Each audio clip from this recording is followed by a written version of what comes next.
welcome to the Shield Football Podcast. It's your boy Fredo.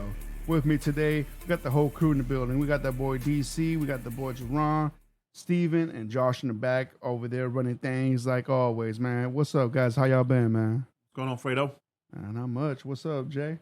Oh man, we one step closer to the real football. So everything's good. I just can't wait. Yeah, man. I want to say it's like a couple, 15, 16 days left? Yeah, something like Yeah, that. something man. like that. So, yeah, I mean, it was right there, man. Think about it like this, 2 more weeks, and football season's right here, gentlemen. Mhm. Yeah, man. So, but right now, man, week 2 of preseason down the books already, man. We saw some good things, we saw some bad things, but we were here to talk about it, man. DC, man, let's start out with your Titans, bro. So the Titans played against the Vikings. Final score 24-16. Titans win this game right here. Any good, bad, and ugly you saw from Titans, DC? The good is the offensive line and opened up a lot of holes. They ended up with 281 total rush yards. Of course, Malik Willis, he's moving right along. Yeah. He would have been a lot better. His receivers let him down. It was quite a few drop passes that shouldn't have been dropped to hit people right between the left and the right hand. Yeah. But I'm liking what I'm seeing from him. Like I said last week, I can tell he's been working on his game. Yeah. He himself, he ran the ball 11 times for 91 yards. Mm-hmm. And of course, that's because he played the whole game. Yeah, Nobody else came in. Exactly. Because Levis didn't dress or the starter. So, but I'm getting more and more impressed with him as the weeks go on. I'm glad he got a chance to play the whole game. Yeah. And see all these different types of defenses and packages. But like I say, the receivers did let him down, and the running backs, Spears. Hey, just put him up. We've just seen enough. Just wait till the regular season. Okay. I think he's gonna come in real handy at some point in this season for us, for the Titans, man. Yeah, great pickup for us. Hey, so what's the reason with Willis playing everything? I heard Levis, they scratched him at the last couple of days before the game. I guess it's some type of injury, and he didn't come in and play. I don't know if it was some type of injury or something personal, but I haven't got the gist of everything that's going on with him. Okay. So, but he didn't play, and Willis, he took the reins and played the whole game. So I'm everything. Glad he didn't get hurt. So everything's good with Tannehill? Yeah. Yeah. Okay. Yeah. That's just precautionary. Okay. Yeah, just one of the stars. He probably won't play this week. After the way some of the games went this week, this past week, he won't even play this week, I'm sure. Okay. Yeah, man. Absolutely. Oh No, go ahead. hey, all right. So, are there any updates on Treylon Burks? Now, he said it was LCL. Coach Okay. said he should be back by week 1. Okay. It's not as bad as they thought it was going to be when they carted him off. And they said they cart most people off in the preseason just precautionary, okay. just to make sure. That's like Joe Burrow, he got carted off, and there's been some other guys that got carted off in practice. They said that's just a preseason thing. Yeah. Absolutely. Oh no, couple more. All right, so I was going to ask you, DC, so what is one bad thing you saw for the Titans, man, that you wish, like you hope that they can improve on for next preseason or during the season, man? The drops. The drops, Man. I know some of these guys that were dropping the ball, they more than likely won't be on the team, and I see why they won't be on the team. Yeah. But on the other hand, you make Willis numbers look a certain way when you're doing that. And he hitting you where he's supposed to hit you, and you dropping them. Still didn't really get a good chance to look at the secondary because they didn't play them all. They really didn't. That's what I'm really wanting to keep my eye on. I wish they would put them all out there, so I can get a good look at them before the season starts and know what we're going to be up against. Yeah. But yeah, of course, the drops. I didn't really care for that. So speaking on the defense side, man, like, who is one player that's standing out for you so far from the defense side of the ball? Rookie, I think his name is Murphy. Okay. He had like 2 sacks this weekend. Okay. I didn't know he was that good. But of course, it's preseason, but you're doing what you're supposed to do in preseason. Yeah. Right. I don't knock a guy for being good in preseason. Yeah. But I knock the hell out of him for being bad in preseason. Yeah. Because you should look good out there. Yeah. And I think he should be okay in a couple of years. But yeah, I don't think he'll be a starter when the regular season starts, but he's going to be a hell of a backup if somebody goes down at the outside linebacker. Gotcha. All right, Jay, you got any more questions for DC? Sure. The only thing I got is, would you be willing for them to pull back the reins on Henry a little bit, the way Tajay Spears is running? Yeah. Give him a couple more series than what originally he was going to get. Yes. I'm glad you said that, Jay. I'm to the point, I would not be surprised at some point this year, depending on how the season's going, if they traded Henry. Ooh. Either the last year. Either the last year of a $10 million deal. And if you feel like you got your running back of the future, don't sit there and play the whole season and then not pay the man next year. Exactly. If somebody's gonna offer you something that you like, you gotta pull the trigger on it. You're in the AFC. The chances of you winning the Super Bowl, that's what we're playing for, right?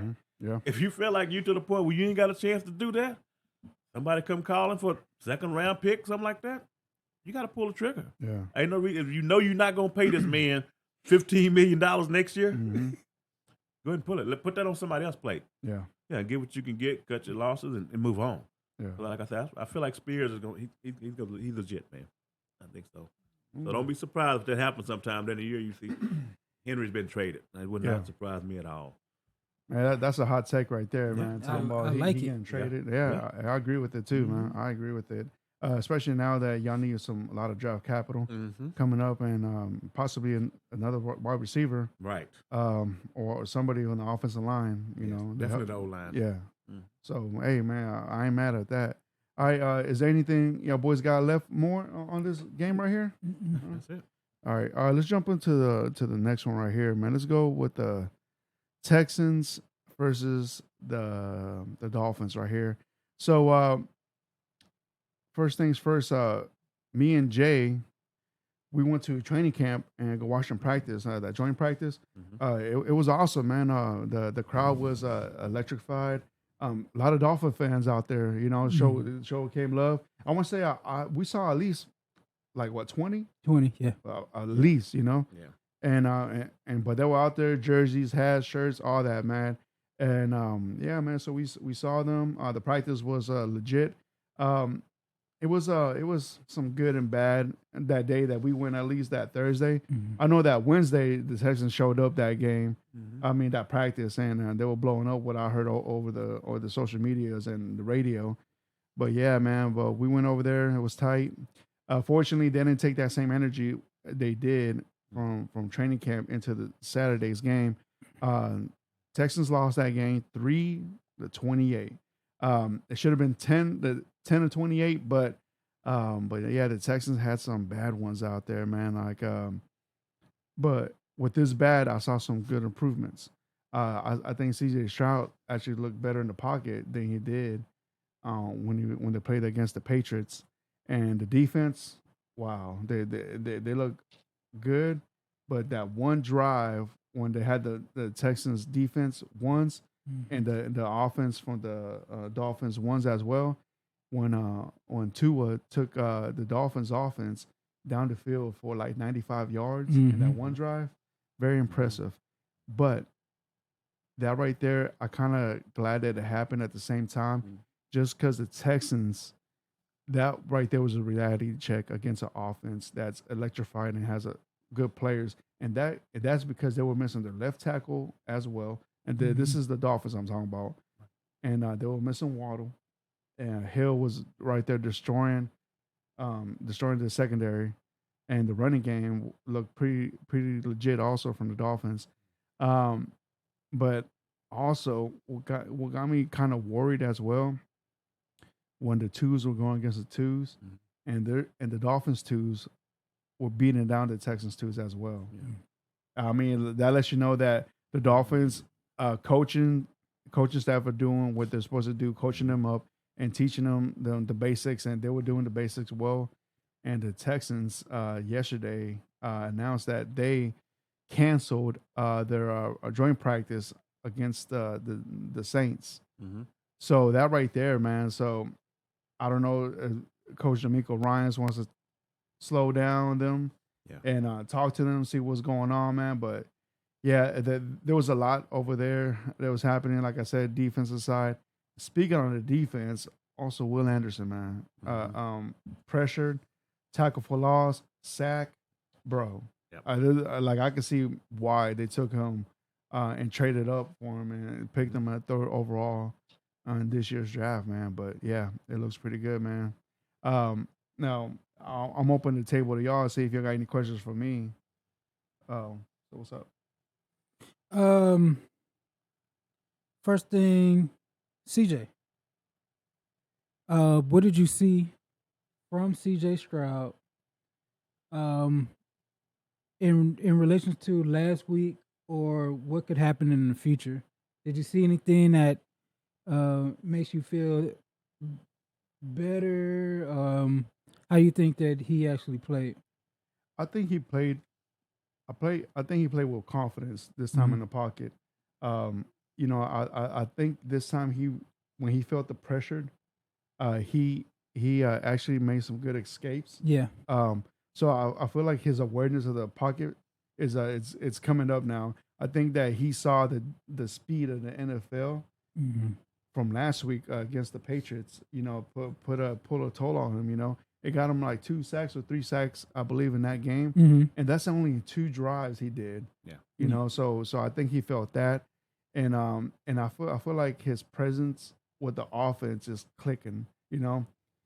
Is he a number 1 week starter right now? No, he's not. But I can still see him making good improvements, though. He's going to the right direction, man. And also, I like to also bring out, he had his left tackle out there. Mm-hmm. He had his right guard out there. Mm-hmm. And so that right there makes a difference when you have your veteran offensive line right there helping your rookie quarterback, man. Mm-hmm. So that makes a big difference. So yeah. Yeah. So what are your thoughts on CJ Stroud, man? He looks sharper. Yeah. He looked a little more comfortable. You could tell pressure is his kryptonite, though. Yes.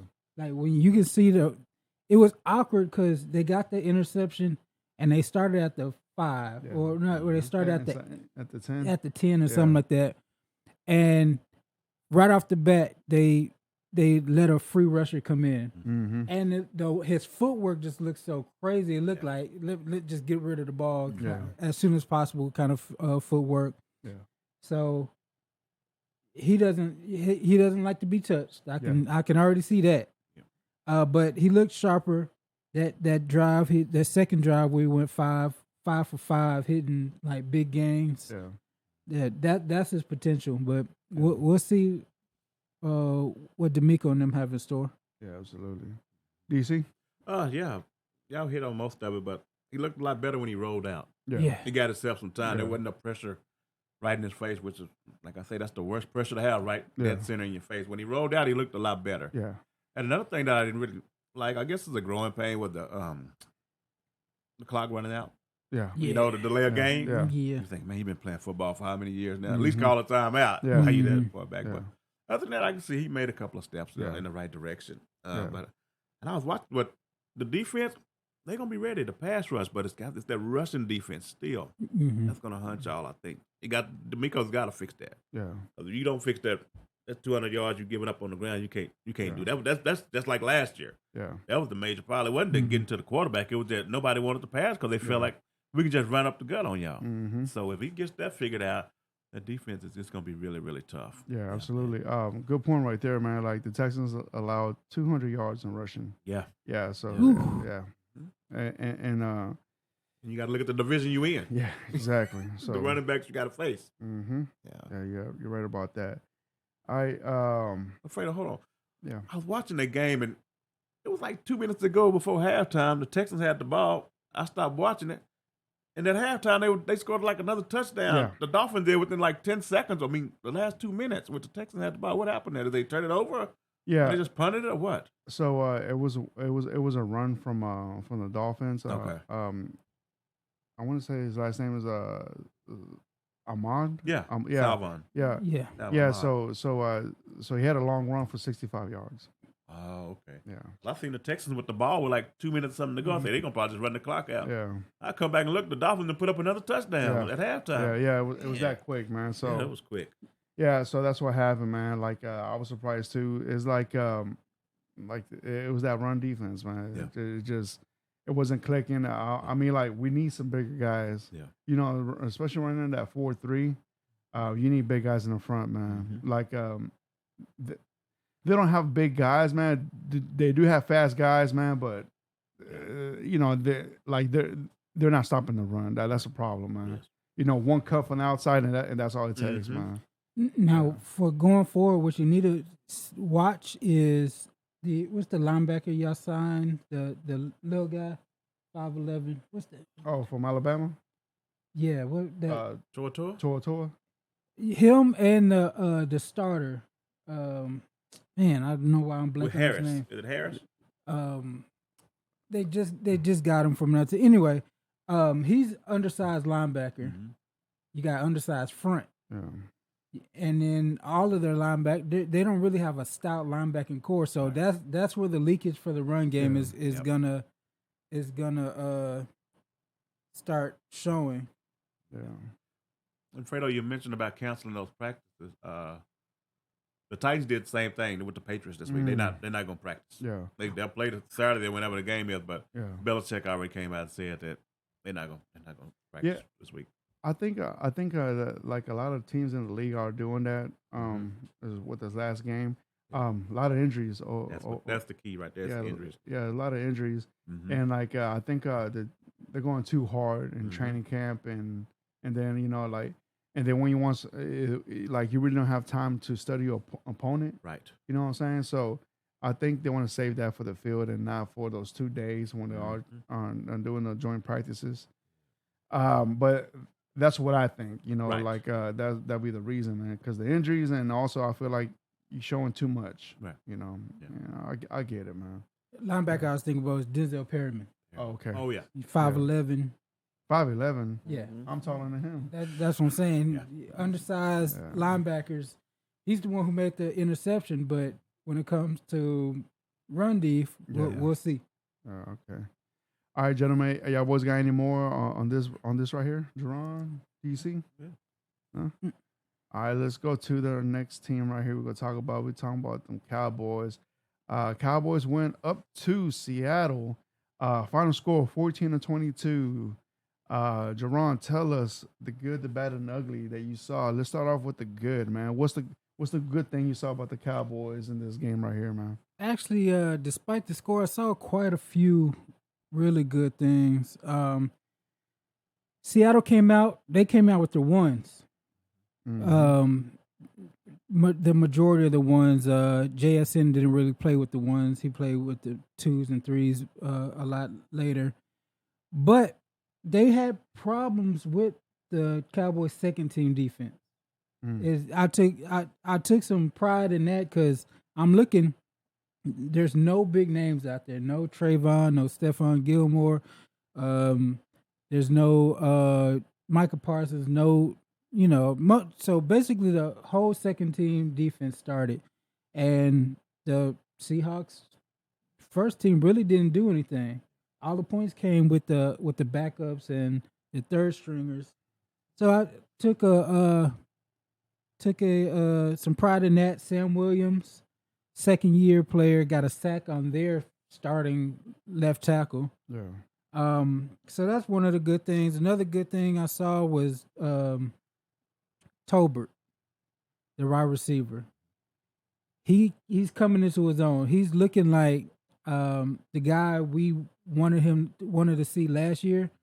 He came out. He looked like CD a lot. Yeah. Like if you put a 88 on his back, they would have looked similar. The way he was controlling the middle of the field. He was aggressive. He had one drop that was bad on 3rd and 4 or something like that, but they came right back and just fed him the ball, fed him the rock. So it's good to see his maturation.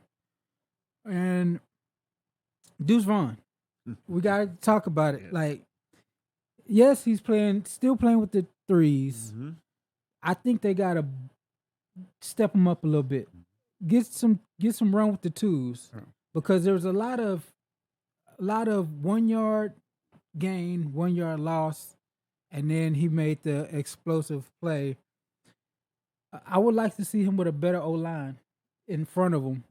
With give him a couple carries with the starters. The dude is kind of electric. It's hard to get him down. It's hard to see him.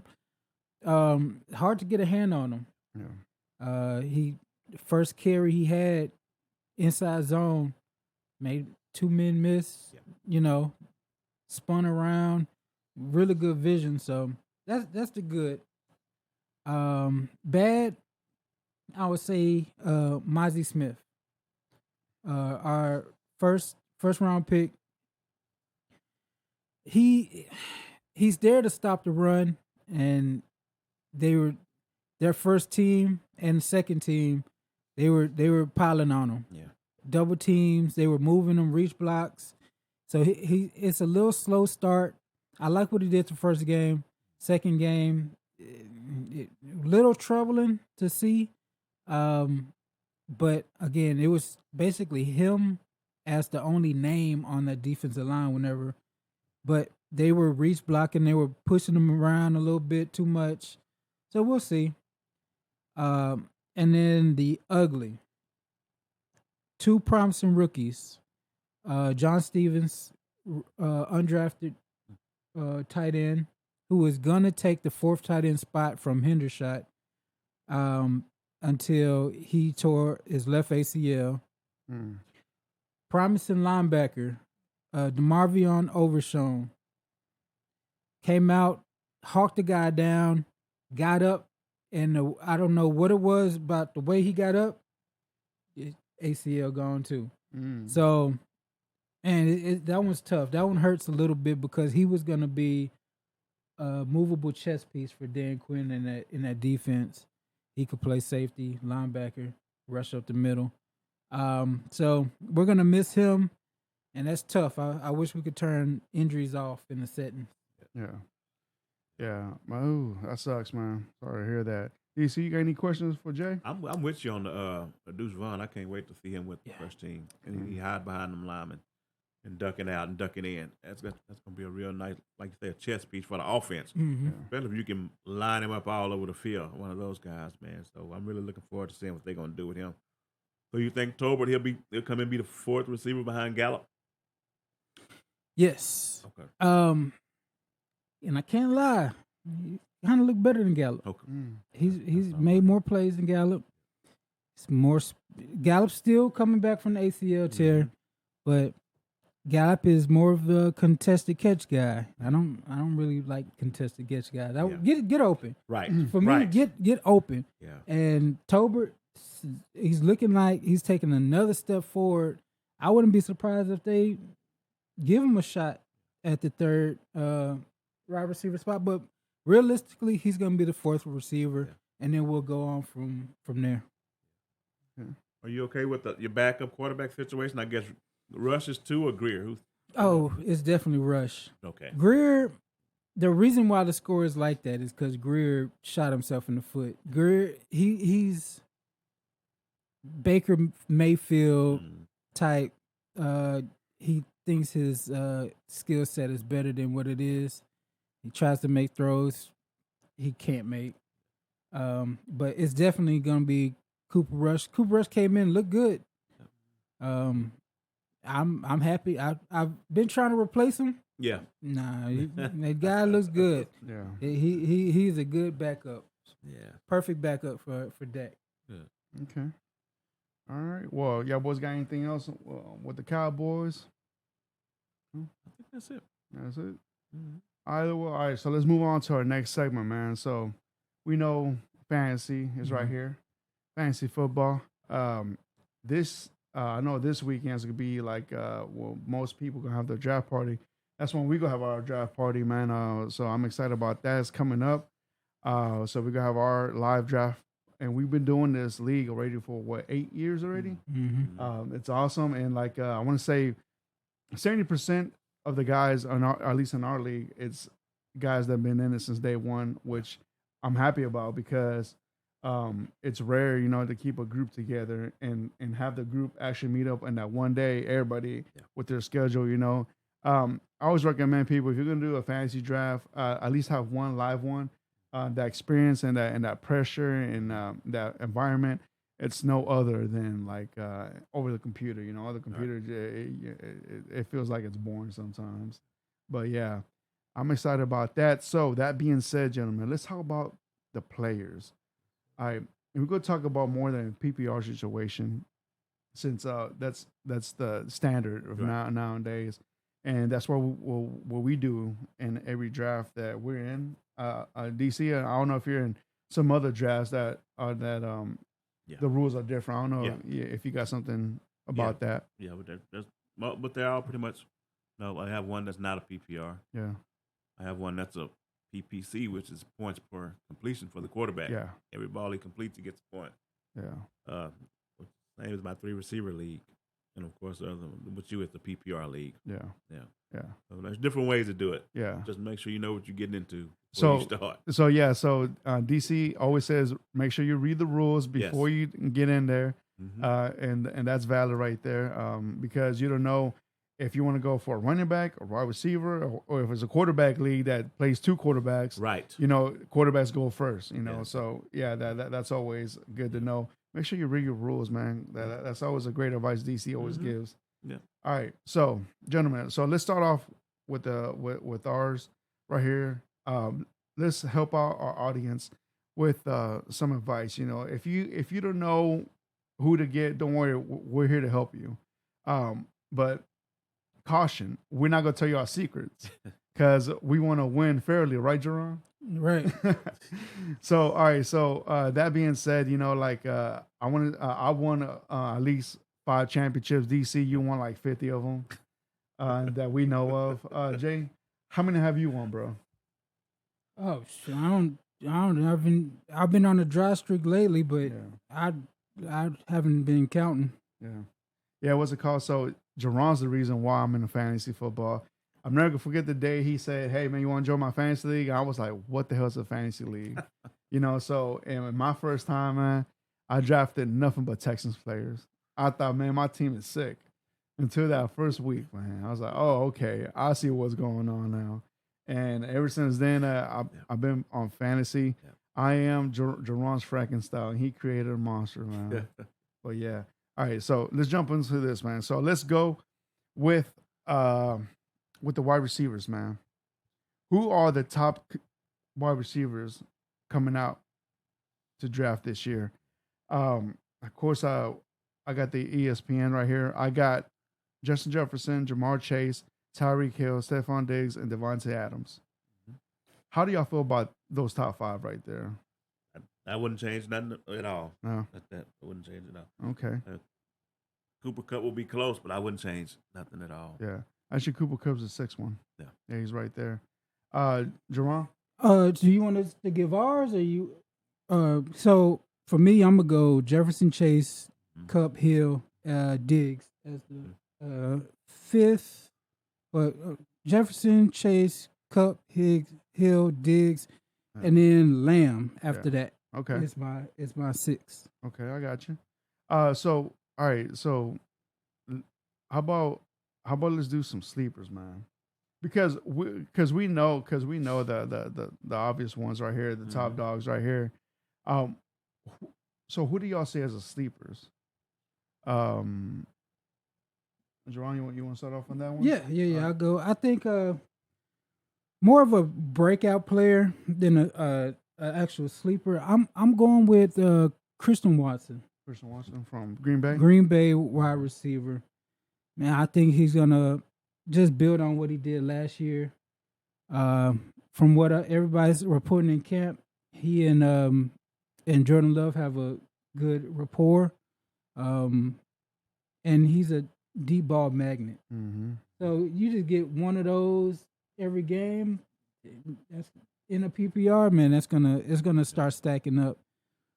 So yeah, I'm going Christian Watson. Christian Watson. All right, that's a good one right there. Yes. DC. I'm gonna go with your boy Tank Dell. Tank Dell. Yeah. Okay. Yeah. I watched him on the field, man. He's almost unguardable. Yeah. He is. I know the people worry about the size, but I think he's going to make some big plays. He's going to be a lot better than some people think. I know the people in Houston, they see what they see it on a daily basis, so they know and understand. Yeah. But across the league, there's going to be some. He's going to open some eyes. Yeah. I'm going to Tank Dell. Yeah, Tank Dell. I feel like he was right there talking to a lot with Hill when there was training camp, and I hope he got a bunch of information from Hill, and that can help out. But same height, man. Yeah. Like them the same height. That's crazy. Yeah, they're little. All right. For me, I want to say it's gonna be Jordan Addison. I like that. From Minnesota. Mm-hmm. Just because he's your number 2 wide receiver, man. You know that what's his name? Justin Jefferson. You know Jefferson's gonna be double covered all the time, man. So I think that right there, he's gonna be a very sleeper right there. I mean, he's gonna be someone that's gonna pop out, and that speed that he has, and you know he's pretty good catching the ball as well, man. Yeah, so I like that one right there. All right, so those are the sleepers. Now let's go to the caution. Don't get these guys. All right, Jerron, you want to you got a caution player? Yeah, be aware of? I got one. It's not a total stay away, but for where he's going, yeah, I'm not taking Devontae Smith at where he's going. To me, he started going off when Goddard got hurt. Towards the end of the year, he's going above like really. I like really better than him. He's going. In some cases, we're going above Olave. Yeah. If you're doing a lot of drafts right now, so he's going around where people are taking Waddle, Higgins, Metcalf era, that era. Yeah. I don't like him as much as where he's going. And if there's any kind of regression in the Eagles this year, I think it comes at Devontae Smith's expense. You know, last year they had the easiest schedule against defenses, and they were just able to do whatever they want. So if there's any regression in Hurts, I think Hurts is going to keep running. I think A.J. Brown's still going to catch the slants, catch the deep balls, catch the contested over the middle. I think there could be a little regression in Smith's numbers. He's still a hell of a player, but for where he's going, I even take Keenan Allen. Wow. Maybe even take Keenan Allen over him. Okay, all right. Mine's gonna be Mike Williams with the Chargers. Yeah, that's just gonna be my guy. Every year in, year out, man. You get a few games out of him, then he disappears, injury and something like that. But especially now with Quentin Johnson coming along, it's not gonna be enough balls. You know, Keenan gonna still get his just from the routes that he runs. But as far as them deep balls now, some of those are gonna be going to Quentin Johnson. So Mike Williams is the guy I'm gonna stay away from this year. Even though they're gonna throw it all over the place, but it's still a lot of mouths to feed. There with Eckler, also in the tight end Garrett. I'm gonna stay away from Mike Williams. Mike Williams. Yeah. That was my second take right there. My first one, don't draft. I mean, don't draft, but don't reach for any wide receiver from the Buccaneers. That's my that's my advice. Don't get them if they're there after the 5th round. Cool, get them. But most likely, there's always gonna be that one person they could see. Oh, Mike Evans or Godwin. They're gonna get for him, man. But I'm telling you this because they don't have a quarterback, and with the quarterback they do have, God, man, what's his name, man? Progressive Baker. Our trash also. You know, and it just, man, like those receivers, man, they're just there a waste of a talent, man. Because Baker has had good receivers, and then he didn't do nothing with them. You know, and I don't know. I like to be honest with you, man. I just at least Evans had old boy and eat the W's. God, what's his name, man? Like Jameis. Yeah, he has Jameis. At least he was a gunslinger, man. Baker, man, like. This guy just can't throw with this shit, man. Excuse my language, man. But yeah, so my caution for you people that want to draft, stay away from the Buccaneers wide receiver group. Yeah, that's my take on that. All right, let's go to running backs, man. So of course we know the top dogs, man. Your McCaffreys, your Ecklers, your Barkleys, your Henrys, and your Chubbs. You know, those are the top guys right there. You know. And depending on what league you're in, you always want to keep in mind you want a running back that also catches the ball. That right there helps. Like if you're in PPR, you want a running back that knows how to catch. Or if you're just a standard league, get every running back you can. Yes. But most of these running backs are going to share the workload. You know. So that being said, all right, we know the top dogs. So let's go to your sleepers, your sleeper running backs, the ones that you should be on the lookout for. Jerron, you wanna take this one first, bro? Sleepers. I'm gonna go with James Cook. Okay. Explosive. Everybody from Buffalo's touting him as a big play running back, reliable running back. Big buzz in the streets for him, and it's another year on his belt. Sounds like he's gonna break out. This is the year. Yeah, I think this year. And I do want to change one thing. You said we all know the top five. Okay. My five it may be freaky compared to y'all's. I don't know how y'all. Well, tell y'all us, bro. Get down. So I'm going because you said that you don't want people to give out secrets. I don't want Kraft to get out secrets because Kraft is if nobody knows he's the big dog in our league. He's LeBron. He's better than LeBron. He's the MJ.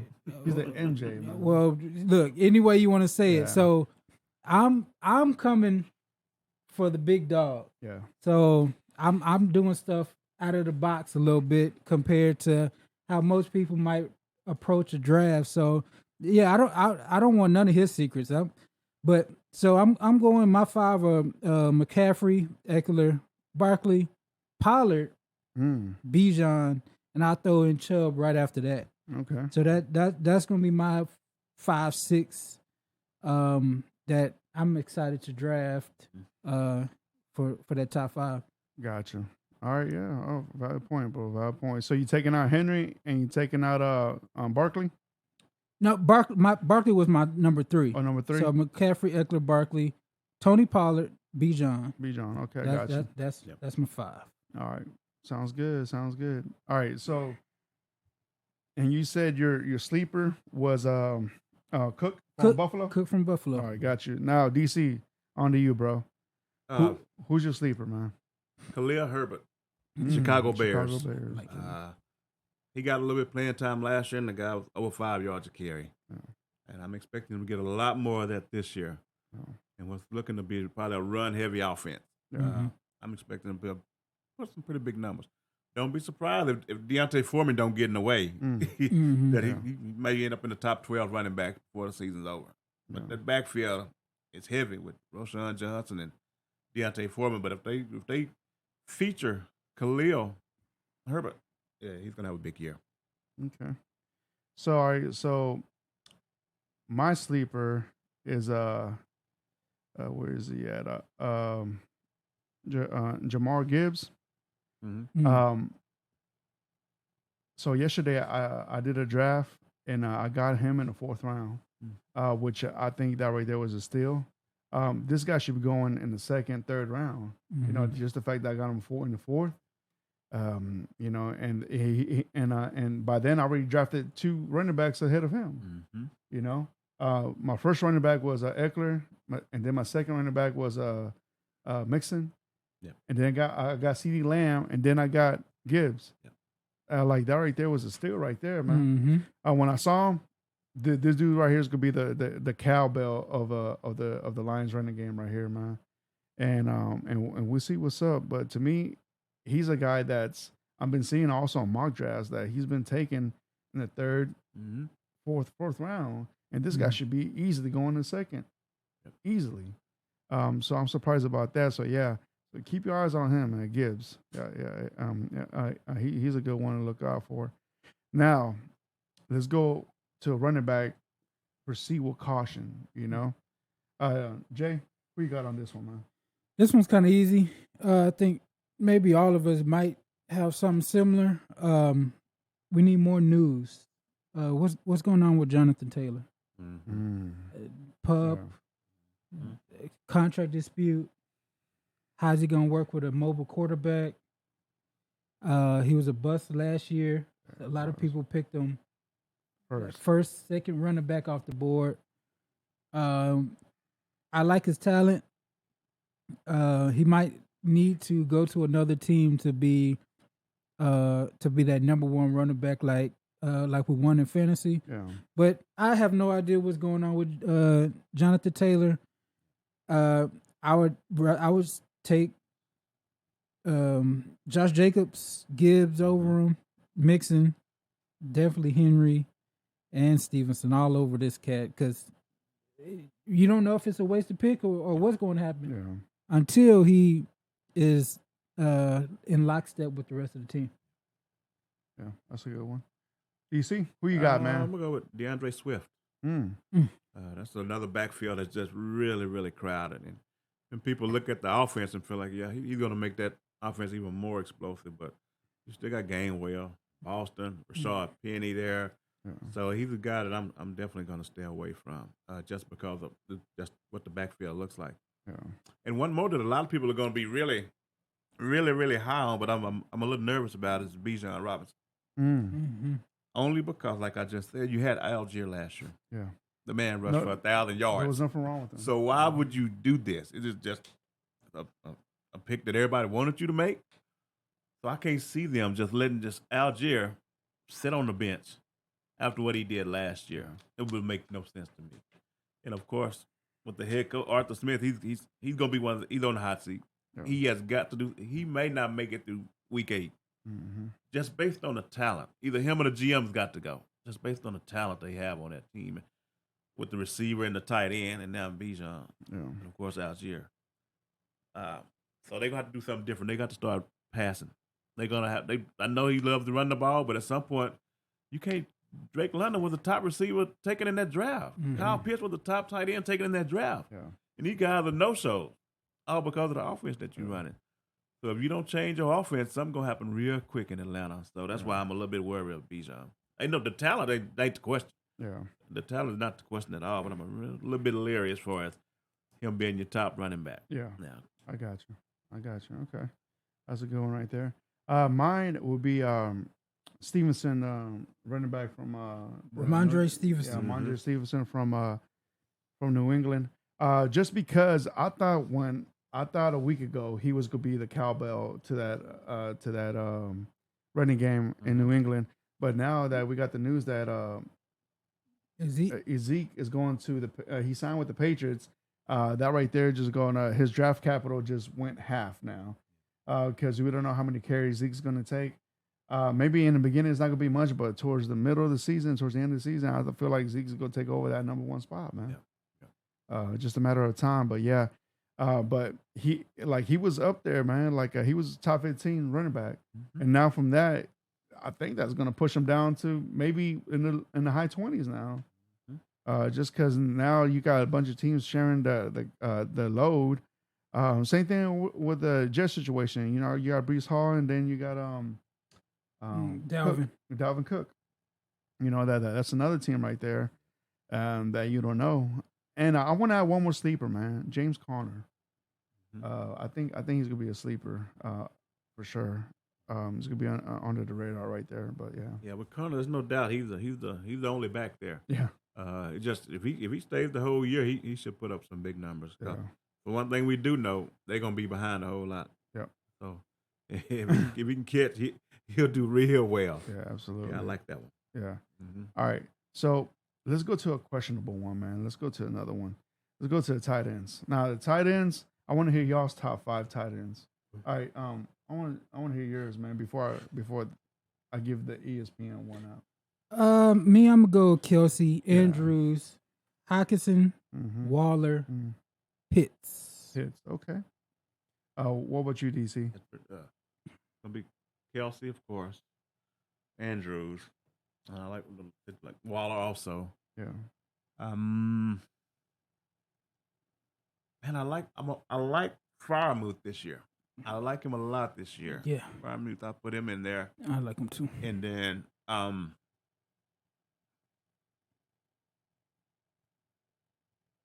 want to say Goddard, but it's just too many mouths to feed there. That's the only thing that's got me hesitating. Yeah. So I'll go with. Give me the rookie Kincaid, man. Kincaid. Give me the rookie. Give me the rookie. Okay. Yeah. All right. So ESPN has the following top 5 tight ends: Kelsey, Andrews, Hickerson, Waller, Kittle. those are your top ones right there. So let's go to some sleepers. You know, some the ones that go do some surprising. So who you guys are tight end that's gonna surprise everybody, Jerome? With me, I usually do like I've been saying, I usually do breakouts. Yeah. Everybody's pretty aware of everybody. I'm gonna go Pitts. I'm gonna give you two. I got Pitts and I have Higbee. So for Pitts, the dude's gonna break out. He's gonna break out. It's just a matter of time. It's too much talent. Yeah. I believe with Desmond Ridder being the quarterback, you got to remember last year you had Mariota. Mariota, we saw this preseason how inaccurate he is, how bad with holding the ball he is.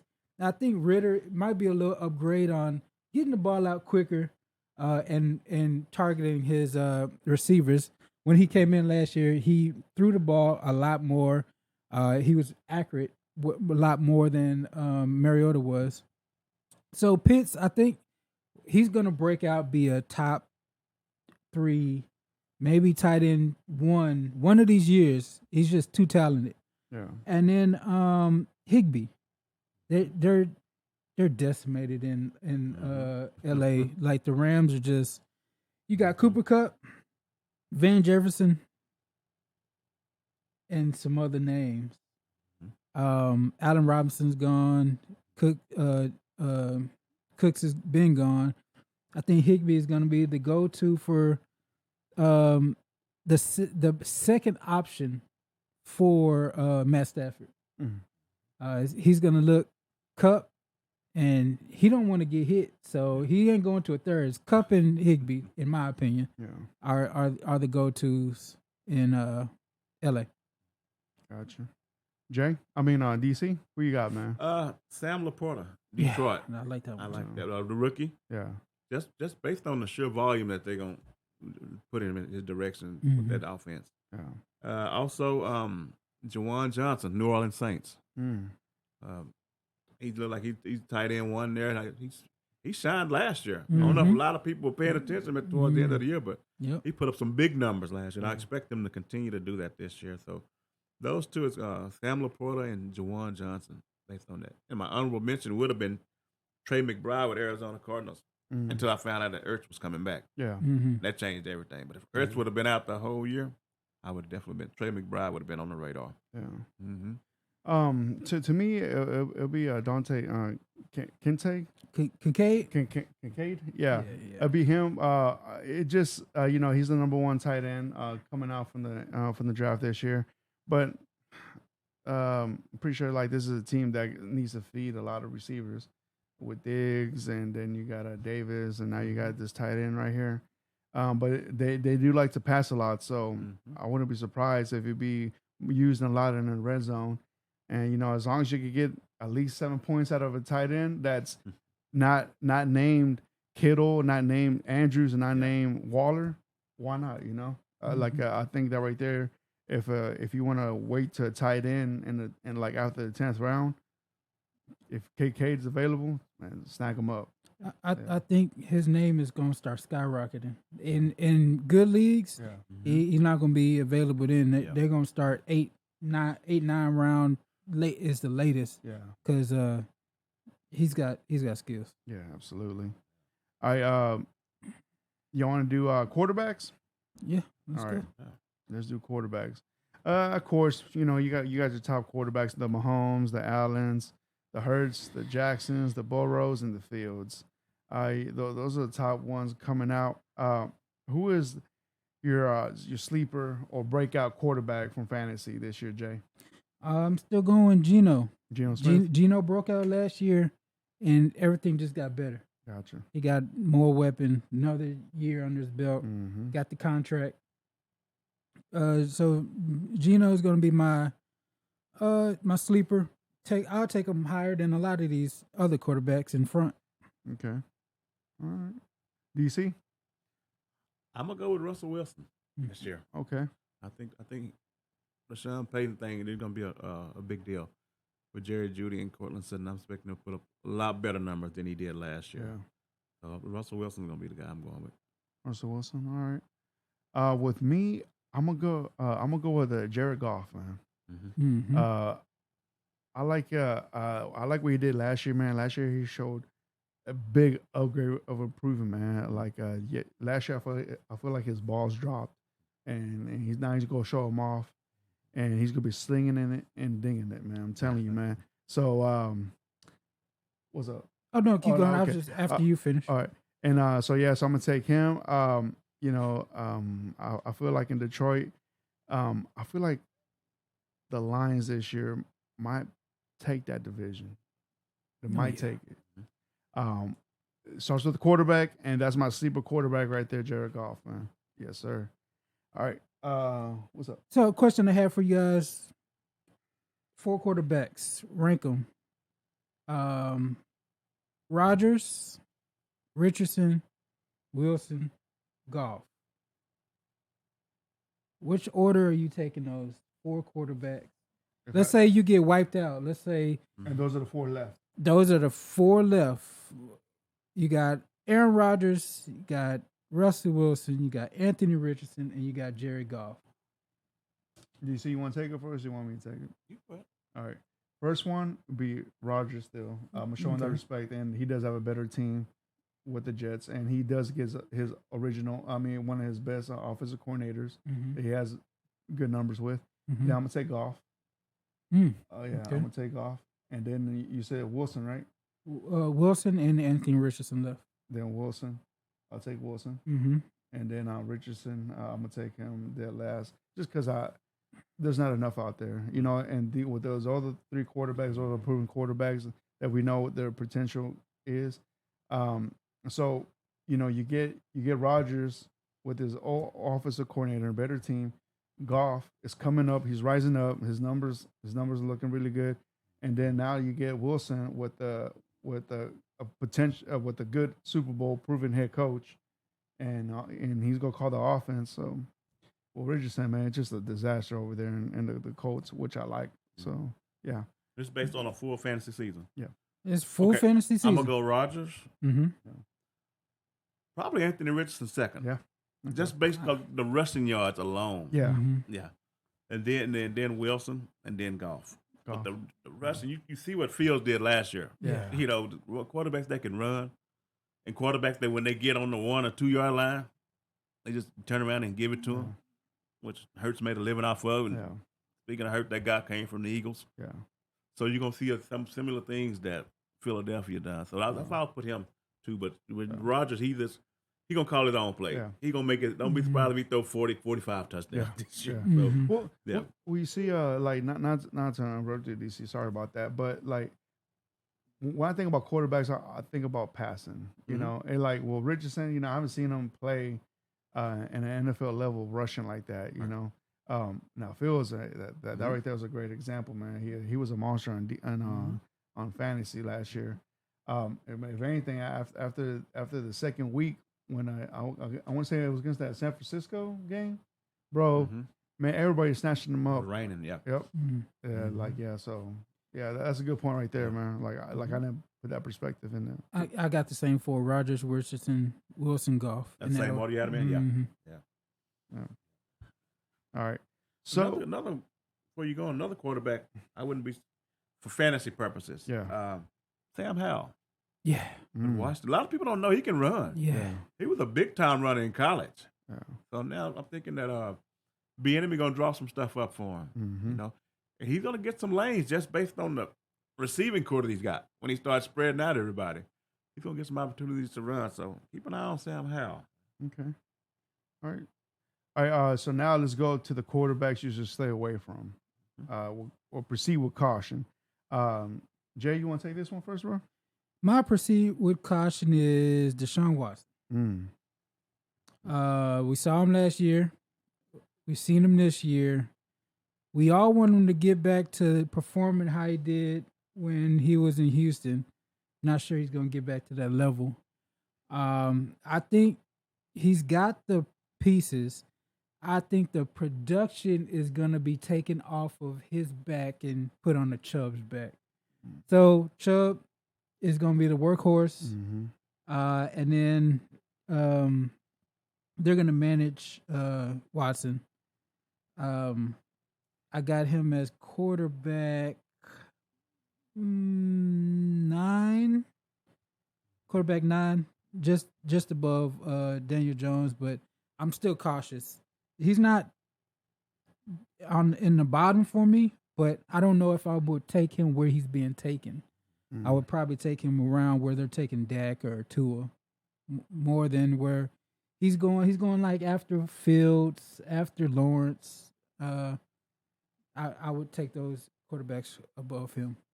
Gotcha. All right. DC, who you got, bro? Definitely gonna be. Oh, that was a good one. That was I was gonna pick Watson, but I think he's gonna be a boom or bust this year. Mm-hmm. Brock Purdy. I was gonna say that one. You got to be, real careful because I want to show me again. Yeah. Not to say that I want to see the same Jalen Hurts, like I've been saying. I want to see him. I want to see it again. Mm-hmm. We got one good year out of you, but Purdy, it was only 8 or 9 games. Right. Yeah. I want to see what the full season looks like. Okay. To see if he's legit. All right. How's it going right there? Well, you took mine away, man. So I'm right here looking for another one. Let me see. Man, like freaking DC took mine away. Take the same one. No. Let me see. Hold on. Let me rapid fire right here. I guess with this one, with caution, I say don't with caution. I guess Matthew Stafford, just because he doesn't have no weapons out there. The only weapon he does have is Cooper Kupp, but he's coming off from an injured season, so we don't know what's going to happen right there. The whole offensive side of the Rams is just it's a mess over there. But that's one dude I want to reach for. But to me, if you end up yourself in a situation that you need a quarterback, you might get 4 touchdowns but 2 interceptions with him. Is a great Kirk Cousins, man. He's Mr. With him you get 4 touchdowns but with 2 interceptions coming on with it. So I think that right there, if you by then your top 10 quarterbacks are taken, I say he'd be a good one to have on your bench. Yeah. All right. Another one I'll be watching out for is Daniel Jones. Daniel Jones. Yeah. Careful with that. Lately. You got him do it again. You got him a tread line. I got him as a maybe he's gonna surprise some people. Yeah. Okay. I got him as maybe surprise. Maybe surprise. Okay. All right. So let's. How about defense here? Y'all boys want to do defense? Man, I can't give you no defense. I don't know. Okay. All right. So how about let's jump into our next segment right here, man. So let's finish part 2 from last week's episode. This time we're gonna talk the NFC conference right here. We're going to go down every division, and we're going to break down what certain teams need to do to take that division. So give me the stuff that they need to improve in that division. Sounds good, gentlemen. Mm-hmm. And that's all. That's the only thing we're going to talk about. What they need to do to take on the division. All right. So let's start off with the NFC West. All right. We got the Seahawks, the 49ers, the Cardinals, and the Rams. All right. What do the Seahawks need to win that division, Jay? What they need to do is be able to stop the run on defense. Everything else is in place. Offense looks good. As long as they stay healthy, their defense can maybe stop the 49ers on a pivotal 3rd and 3, 3rd and 2, something like that, to where they might sneak up an extra win in this division. Okay. DC? Yeah. Geno Smith. I want to see Geno do that again. He's gonna, in order for them, he's got to do that, what he did last year. And stay healthy with Kenneth Walker. Yeah. I know they got Charbonnet, but if they can keep Walker healthy, that's going to help them out a whole lot. Of course, they got the receivers. Yeah. So, but yeah, definitely. I want to see Geno. Geno's going to be the key for me on this. Geno, all right. Now let's go to the 49ers. So what did the 49ers need, Jay? Same with them. No drop off on defense. You lost your defensive coordinator. Let's see if this replacement can be as efficient as D'Amico. Yeah. And how about you, DC? Purdy. Purdy? Yeah. Yeah. We got film on you now. Yeah. Yep. Let's see you do that again. And if you can do it again, then you got a real good shot. But if the defense is still as good as it was last year, that's going to keep them in a lot of games. Yeah. All right. I agree with y'all. All right. Now to the Cardinals. Jay? There's nothing they can do. They wait till Kyler gets back. Yeah. Just tread water till he gets back. But they need to be trying to get the number 1 overall pick. Yeah. At least the top 3. Yeah. But I think they just need to tread water till Kyler gets back if they're trying this year. But to me, I'm tanking. Well said. DC? Yeah, it's on to 2025. Yep. For them. 3 years down the road. Like you were saying, the draft picks, that's what they into now. Yeah. Of course, they got the Texans draft pick. Exactly. Mm-hmm. That right there, they can parlay that into Marvin Harrison Jr. Mm-hmm. And somebody else. Yeah. But as far as quarterback wise, they're gonna have to move Kyler. Yeah. You got to find a taker for that because you're not gonna draft Caleb and just keep Kyler right there. Man, good luck with doing that, man. Yeah. They just get on with that big old contract. Yeah. All right. Now let's go to the Rams. DC, let's stick with you on this one. Okay. Yeah. They're gonna have to do a whole lot. They're gonna need somebody on the other side of Cooper Kupp. Mm-hmm. I don't know how good the defense is gonna be. Probably not half the defense we've been seeing in the past. So Yeah. I don't see no way. I don't see no way around for them. They might win a game or two that you don't think they should win. And they don't be surprised they just beat the 49ers out the blue. Yeah. Don't be surprised at all. But as far as overall, they in trouble too. All They right. done won their Super Bowl, but they sold. Yeah. Yeah, they did. Yeah. F them picks was what they say. Yep. Jay, what you got, man? The big 3: Stafford, Cup, Aaron Donald.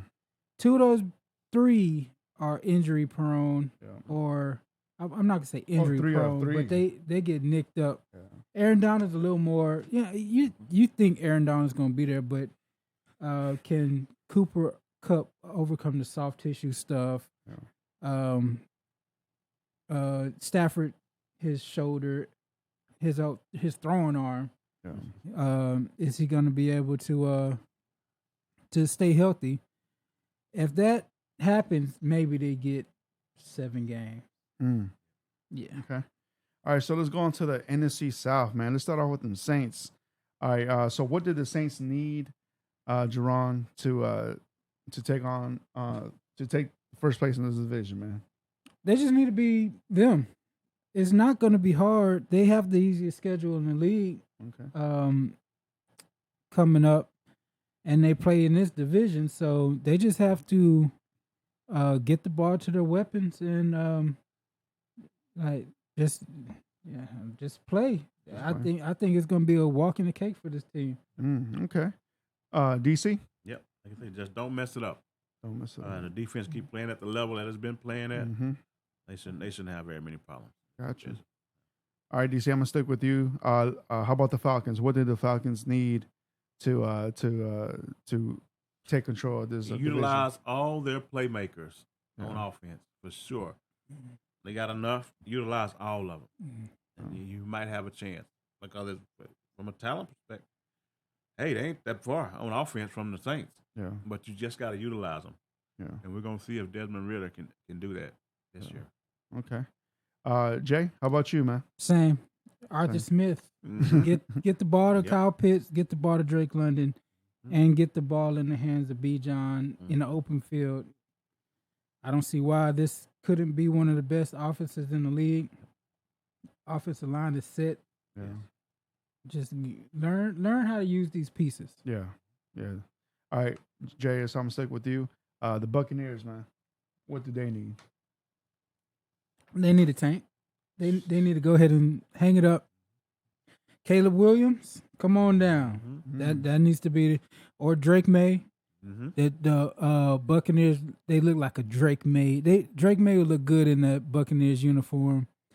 Yeah, they need to hang it up. It's passed them by, like you said, with the Rams craft. They sold their soul too. And they gave it to Brady. He brought them to the promised land. So there's no complaining. Let's go ahead and just tear this down. I'm surprised they still got Mike Evans. Yeah. That I would have shipped him off a while ago. Yeah. At least get a 3rd round pick or a 2nd round pick. Yeah. All right, DC. Buccaneers, man, what I'm they with need. You just sink the whole ship. Move Godwin too. You can Mike Evans and Godwin. Anybody want to pick up the phone and listen? You talk. Yep. Okay, so I definitely, because they ain't got a chance. So real quick, you both of y'all said that.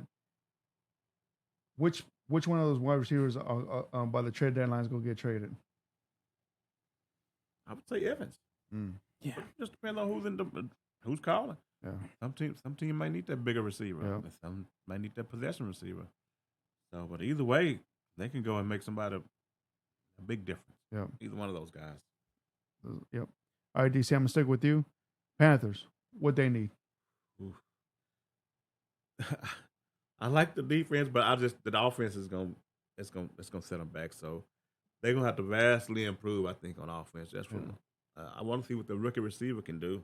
But of course, they got young, but they don't have a chance. I don't think of winning. I like the defensive coordinator, of course, but as far as winning the division, a lot gonna have to go wrong for other teams for them to win the division. Yeah. And you got to think that they 1st round pick belong to Chicago next year. Yep. Mm-hmm. So if they end up with like the worst record, guess what? The Bears are right back at the top of the draft again. And you know what's gonna happen. Come on down, Marvin Harrison Jr. Yeah. Ohio State connection. Yeah. Got it. All right, Jay. What do the Panthers need, man? They need to protect Bryce. Even through preseason, he's been getting hit way too much. I like his potential. It still looks weird with him, the way he plays. He plays like it's backyard football. But they got to protect this dude. Blindside hits both games. Getting hit while tackled, getting hit while throwing. It's just unless they do that, what's going to happen is they're going to give a top 3 pick to the Bears, just like we were talking about. Yeah. All right, so let's move on to the NFC North. Let's start with the Lions. All right, Jay, since you're on the mic right now, what do the Lions need, man? Lions need to just build on what they did last year. They ended the year like a playoff team. They didn't make the playoffs, but they ended the year looking like a top 5 team in the conference.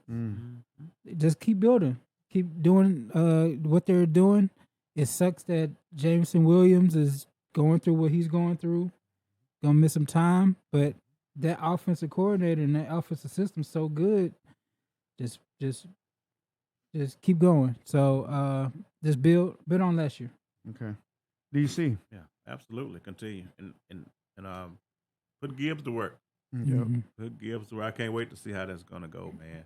Like you said, they finished on a strong end last year, and that OC, this is gonna probably be his last year. So don't be surprised.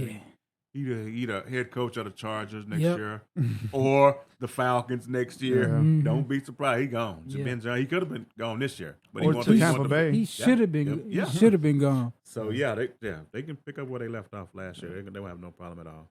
IDC, since you're on the mic right now, give me the Bears, man. Bears needs. Man, balance the offense out. Balance. Don't put the whole thing on Fields. You got him a receiver. Hey, let him throw it a little bit more. Don't just let him drop back. And you got 3 running backs in the backfield that's capable. So I would say balance that offense out, and let's see what the defense looks like. They made it. They spent a lot of money on the defensive side of the ball, and they went out and drafted a offensive tackle, first pick with Darnell. So I'm waiting to see that. If they can get that offense a little bit more balanced, I think they'll be okay. Great point. They're gonna probably split with the Lions this year. Great point. All right, Jay, what did the Bears need, man? They need Justin Fields to take a Jalen Hurts type step. I was watching the show with Shady McCoy and the other cat, Acho, whatever, and they had James Jones on there debating on who's more talented, Justin Fields or Jalen Hurts. And James Jones made good points where Justin Fields is more talented than Jalen Hurts. Better runner, better college profile, higher pick. And in the draft, he just needs to take that next step. And they need to build, like Kraft said, they need to balance the team around him. But if he takes that next step with his accuracy, his ball placement, his decision making, he could be the next Jalen Hurts. The whole season depends on him taking that step, and we'll see. Okay. All right, Jay, since you're on the mic right now, Green Bay, what are Green Bay's needs? Green Bay needs to that defense needs to show up. They need to be a defensive-led team. They've got so many first-round picks on that team. Is not even. I think they got like 8 out of 11 players that are first-round picks. They haven't seemed like it. They should be like the Eagles or the Cowboys defense, but they're not. So if they come to play, they should make it competitive in that division. I kind of trust Jordan Love to be a good bus driver. Okay, gotcha. DC, how about you, man? What are the Green Bay needs, man? That's exactly what I'm thinking. The defense come on. You got 2 running backs in the backfield. Yeah. They can help out Love. Yeah. So don't just put it all on Love. Yeah. Make the defense work for you. Yes, sir. Like you said, he's got 8 out of 11 starters, defensive players. So that's what it's going to take. Just let Love come along. Don't put too much on him. You don't have to. You ain't in a position where you have to. Yeah. He's been waiting 3 years to play. Yeah. So it should be okay. Yeah, it should be all right. All right, so DC, you're on the mic right now. Vikings, what are their needs? Defense. Defense. They're going to still put up the same points they did last year. Yeah.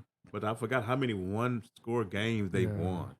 I don't think that's going to happen again this year. I think half of those that they won, they're going to flip on them this year because the defense was just terrible. You know, when you let the coach, you see what the coach did, even though they came back and won that game, but the coach ran the score up on them. You know, that was bad on Christmas Day, I think it was, right? Christmas.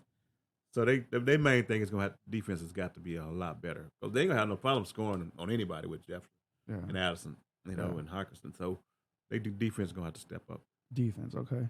All right. Jay, let's go with you, man. I'm on the same boat. I think they're going to have to convince all of us and everybody in that division they're not frauds. I think last year, we looked at them and we looked how they played. And we're like, this isn't no 13-win team. Their record looked good, but I know me, Kraft, were just like, this team, they're not going to be what they are right now, all these one-score games. But I'm going with him along that defense. Let's do something. Yeah. I think they got a new defensive coordinator, Brian Flores. Brian Flores. That should help. Yeah. So if he does what he did elsewhere, they could be a sleeper team. Yeah. But they're gonna have to convince us first. Oh yeah, for sure. All right, Jay, since you're on the mic, man, let's go to your division, man, the NFC East. The Commanders, what do they need to take that division, man? Man, they just need to not be a dumpster fire. They've got a whole bunch of talent. Yes. Eric Bieniemy, what does he bring to the offense now? Can he bring a little of that Kansas City juice over? I'm actually a little scared of them. I'm gonna say that for every team in the division. I'm scared. I'm scared they're gonna be able to at least split with the Eagles and the Cowboys. Yeah. Like their team is not gonna be bad. Yeah. All right. DC. Yeah. The Bieniemy. See who was really calling plays. Yeah. You know, because like you say, the talent is there. When you go through this division and you look at the receiver rooms, other than Giants, none of those are just separated. Yeah. You know, for just the top 3 receivers. When you go through there, nobody's really separated from each other. With Jahan Dotson and Terry McLaurin, and I forgot who the third one is, but it's a really talented team. So if the enemy is as good as they say it can be, they should be okay. But as far as winning the division this year, I don't see it. Like I say, some stuff's gonna have to go wrong, and not just from one team, but I would say at least but the two teams with the Eagles and Cowboys. All right, since I got you in the mic, DC, let's go to the Giants, man. What do the Giants need, man? Show it to me again. I kind of felt that was a point where I kind of like the Vikings. It wasn't real at some point, even though they ended up playing. They had to play each other in the playoffs. Yeah. But then you see what happened afterwards. Yeah. So I want to see it again. Daniel Jones, Dayball. You went out and got a tight end. So that kid, I don't know if y'all seen Hyatt, the receiver. If he can figure out what the hell to do when the ball gets between his right hand and his left hand, the dude gonna be a star. Yeah. He was just standing by himself every time they threw him the ball. He's out there waving, waiting on the ball. The dude is fast, man. Yeah. He can go, but the drops. That's gonna be his problem. But if he can figure the drops out, he gonna be something else, man. Okay. Now, Jay, give me your thoughts on the Giants. What they need. Dayball has to build on what he did last year. I don't see many negatives in this team. Defense, a hard blitzing team. I like the cornerbacks. I like their defensive line now. The offensive line took a step forward last year. The receivers, they've been adding little pieces. Let's see how Dayball uses them, though. If he takes another step forward with his play calling, maybe start pushing the ball down the field with Hyatt, with Waller, they're going to be a dangerous team, and I think they're going to split with Cowboys. They're going to split with the Eagles, too. Is like every team in this division has gotten improved. Gotcha. All right, man. Since you're on the mic, Eagles. What do the Eagles need, man? Eagles need to stay healthy and don't get complacent. They've got the best team in the league, top to bottom. There's not a weakness in their team. They lost some coordinators. Yeah. So how is the transaction? Yeah, how are y'all gonna use the talent now compared to you did before? Maybe there is no drop off in play calling. I know they're still gonna do that tush push crap that's I hate. Needs to be banned. But just stay healthy. They were the healthiest team last year. They played the easiest schedule last year. So that shows that this year I think they got a middle of the league schedule, like 15th, 16th or something like that. Yeah. So they're gonna need Jalen Hurts to stay healthy, and their wideouts. They're not that deep with their wideouts. That could be a problem if Devonta Smith goes down or A.J. Brown, who's had a history of being nicked up. If he goes down, that could be a chance for where Cowboys, Giants may be able to take that division. Gotcha. DC, Eagles, what they need? Did what they did last year and plus work on the run game a little more outside of Hurts. Yeah. Balance that thing out a little bit and make it even more scarier. Yeah.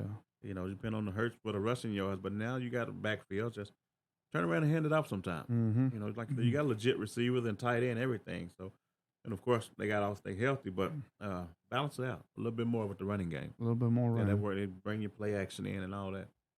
Okay. Well said. Now, since I got you in the mic, Cowboys, what do the Cowboys need? I want to see the running game. I want to see them consistently. I want to see it. I want to see, like I say, get a defensive chance to rest. Yeah. I don't know if they're going to – I don't know if Pollard's going to pack the load for the whole season as far as how much rest he'll get. Because I've never seen him carry the ball like that, like Zeke did at one point, that 200 or 300 carries in a year. Yeah. So I wondered how many can he take and still be productive because, you know, he was in and out with Zeke there. So hopefully they got somebody there that can help him out with that, you know. But I think the Cowboys, they're going to be right back in the mix. And offense going to be clicking. Yeah. But with a more explosive running back now. Okay. This guy right here, he's one cut and it's over. He gone. Yep. So yeah, the running game. Running game. Gotcha. All right, Jay. You finish off with this one. What did the Cowboys need to take this division, man? Mike McCarthy took over play calling from Kellen Moore. A lot of Cowboys fans were frustrated with Kellen Moore's inconsistency calling plays. It'll be like a 2nd and 5. He'll just call a reverse for no reason, and they'll lose 3 yards. 2nd and 2, I would like to run the ball. He would go in empty. Things like that. Mike McCarthy ran out of Green Bay because of his bland play calling. I've liked what I've seen so far from what he's been doing. I like the bootlegs. I like the naked boots. I like the bunch formations. Word on 3rd and 6. What are we getting on 3rd and 6? Mike McCarthy, they call him slant flats because he came from the West Coast. He's bringing the Texas coast to Dallas. On 3rd and 6, are you just going to throw a slant? Is that what we're getting? So it's on his shoulders. Did he get better with his time off from calling plays? Is he going to listen to Brian Schottenheimer, Dak, CD, and see if he can come into this new age of play calling? But yeah, it's on him. Give me a little more exotic stuff. Mike McCarthy. Mike McCarthy. Yep. That's what they need to work on, huh?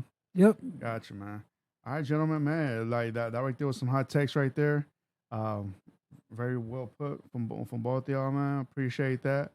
But other than that, man, y'all boys got anything else you want to chop about? What's going on in the NFL? You know, with this division right here, would you say that this is probably outside the AFC North, second most competitive division in the NFL? Outside of the Pittsburgh division. Yeah. Would you say this NFC East is the second most competitive? Or would you say AFC East is more competitive than the NFC East? I say the NFC East is more competitive because the Eagles are just coming back from a Super Bowl run. The Cowboys, like they're proving like every year they are getting better, and then the Giants' defense is unrecognizable. You know, like that defense.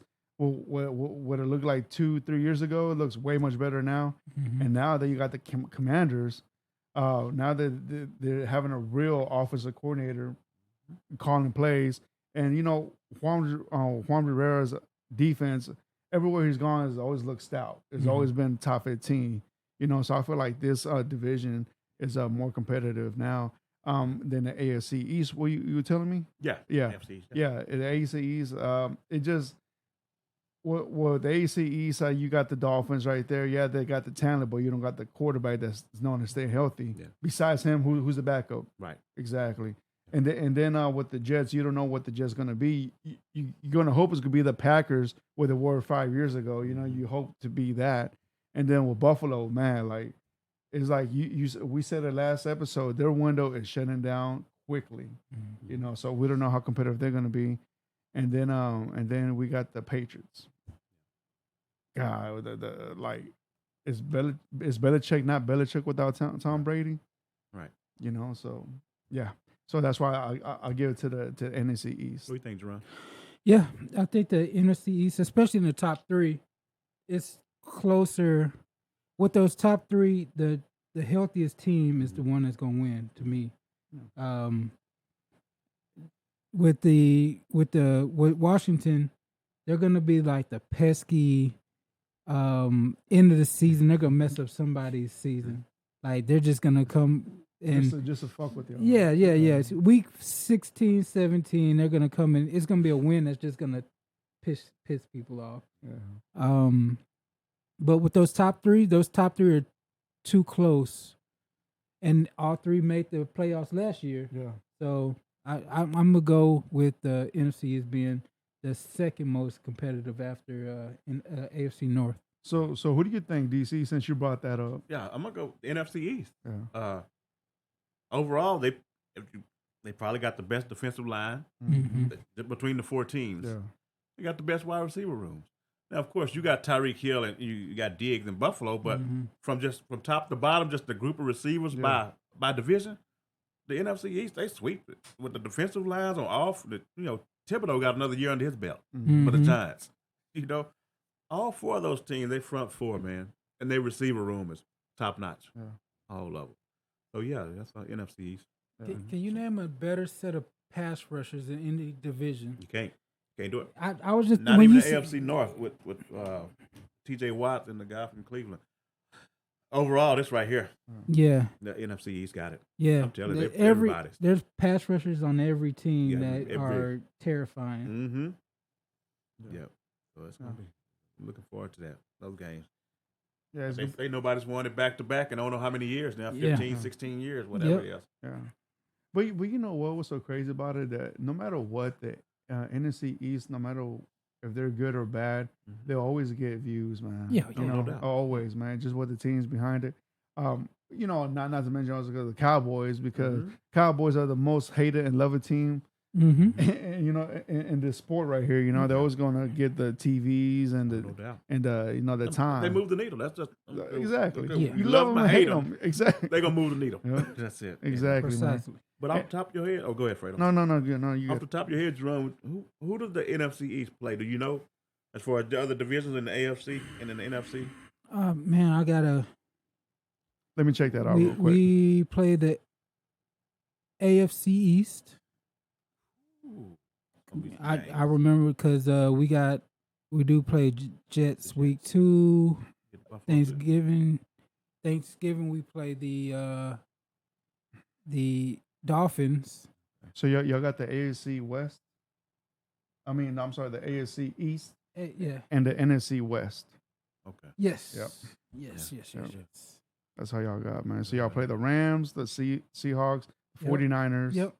And then y'all play the Dolphins, the Eagles. I'm sorry, Dolphins, Patriots. Yeah. Because Zeke comes back to Dallas.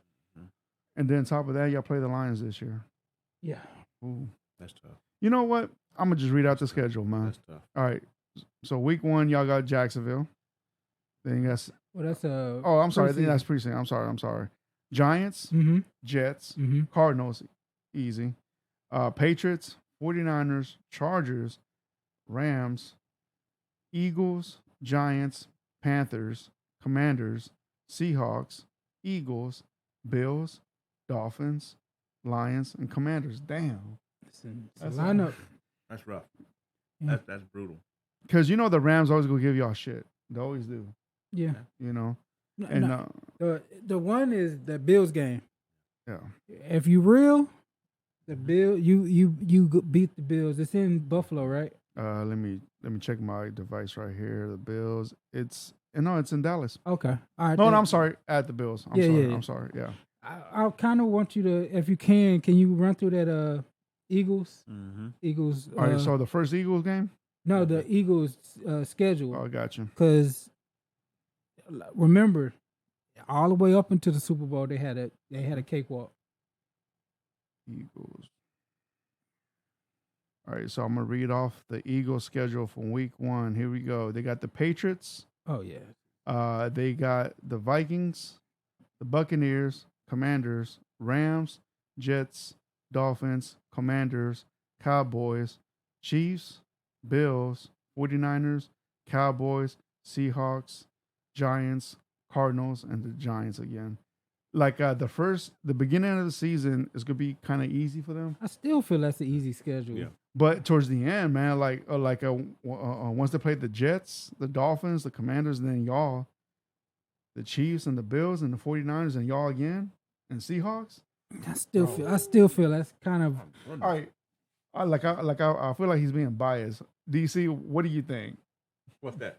For the Eagles schedule, you think it's hard or easy? Because Jerron says it's still easy. I still think the only easy. different games is I guess the NFC North game. You got Detroit. Who do they get from the NFC North? Vikings. Yeah. That's tough all around. That's both of them. That's based on the AFC East alone. Just playing that division, man. In the division you're already in, makes the schedule tough. Yeah, that's a tough schedule too. Yeah, that's gonna be hard, man. Like I'm not saying their schedule's easy, but No. yeah. There's too many teams I don't believe in on that schedule for me to. But there's probably only 3 different teams, though, right? Yeah. By y'all been in the same division, there's probably only 3 teams that y'all don't play the same, right? Mm-hmm. That Vikings. Okay. That Vikings one, and then the way it's kind of laid out. Yeah. The second to last week, you got the Cardinals, right? Who are going to be taking? You've got the Giants at the last game because you kind of as the Eagles, you own the Giants pretty much. That's the best part about their schedule for them. They got the Giants at the end. Yeah, I figured they put the Cowboys and the Eagles right there at the end. Yeah, we play closer to the end, but you ended with Cardinals Giants. Right. I'm like, if they're looking to win their 14th game of the season, they'll have it sold up way before then. Yeah. So I'm still thinking they got the best shot as the number one in the NFC East, as long as they stay healthy.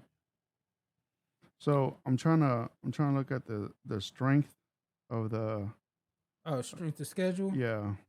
So let's see what the pros say. So all right, so according to this right here, they're saying that the hardest schedule, let me see, the strength of schedule. All right, ranked number 1 is the Saints. And then that's the easiest schedule. Yeah, that's the easy, right? Yeah. So the hardest the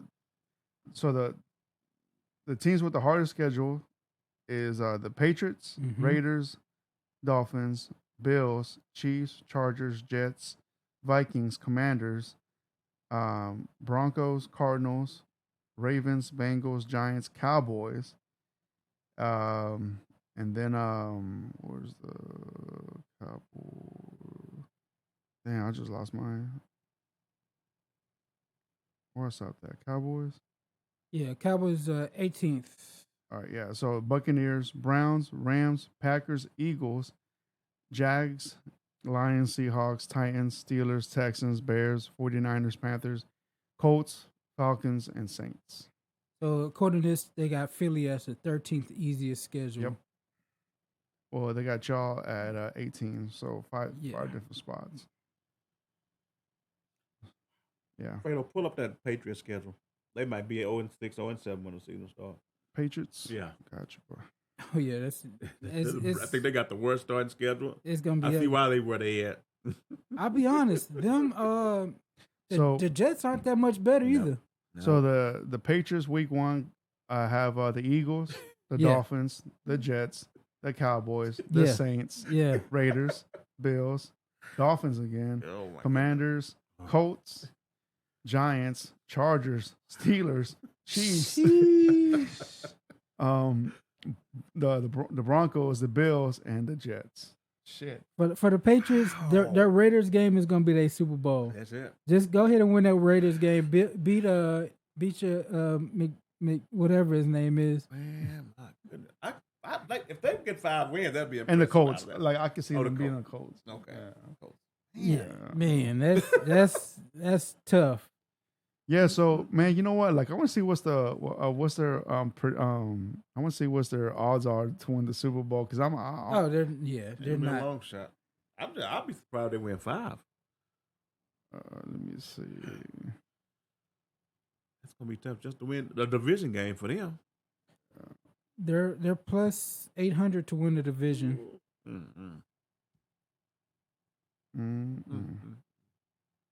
Yeah, man. Yeah, boys. Yeah, boys. Got anything else? No. I think we're good. All right, man. Let's wrap this thing up, Good man. luck to all the people that's drafting this week. Oh yeah, definitely. And a lot of the stuff that we said today about fantasy, you got to take it into context. When we say a player is, when we maybe a breakout player or a quarterback that we think is going to be good, you have to realize where you drafting that player at. Too. Right. You got to consider that. That don't mean you just go and draft certain players like quarterbacks in the first round if you're not in the super flex league, which means you're starting 2 quarterbacks. Mm-hmm. I don't see any reason why people should be taking quarterbacks like that in the first round, especially in a 10-team league. Yeah. You shouldn't be doing it. So just think about it and stay away from your favorite team's players. They'll get you every time. It's okay to get a couple of them because every team got a couple. But when you try to roster your whole lineup with your favorite team, it's a recipe for disaster. Don't follow your heart. No. Yeah, but good luck to everyone. Yeah. Jay, you want to send out a message, man? Oh no, just same thing. We're one step closer to week 1, and it'll be here soon. Can't wait. And get y'all some mock drafts in because draft position does matter, whether you want to believe it or not. Yeah. Go through a few of those mock drafts and see how stuff falls for you. See what's going to probably be there for the second round, the third round. Because I'm telling you, the draft position does matter. It does. And one more to add that, DC, a real man just shows up and picks a squad without knowing. If you're a real fantasy player, you figure it out. Yeah. But to the beginners out there, man, good luck. Welcome it. Like DC said, do not draft your home team. I made that mistake my first time. Boy, did I learn so quick on that one. So we should have another episode coming up next week. We should have two videos coming out. We're going to show y'all a little draft behind the scenes, how we're going to do our draft party. That's gonna be fun right there. But fantasy football, man, it's right here, and enjoy it, man. I always recommend y'all to do a live draft. Try at least one time. Promise you, once you try it, you'll never go back and do any other type of draft. Yeah. But man, so it's fun out there. But if you haven't subscribed to the channel, please do so. Share it with your friends and loved ones out there. Show it to a coworker, and just hit us up. All the social media platforms, just hit us up right there. The Shield Football Podcast. We're right there. TikTok, Facebook, Instagram, and YouTube. Please, especially on YouTube, man. That right there. If you wanna see these beautiful faces. And also we're in Apple and Podcasts and Spotify. Hit us up. Check us out and just hit that follow button. But other than that, guys, see y'all next week. Gentlemen, until next time. Later. Peace out.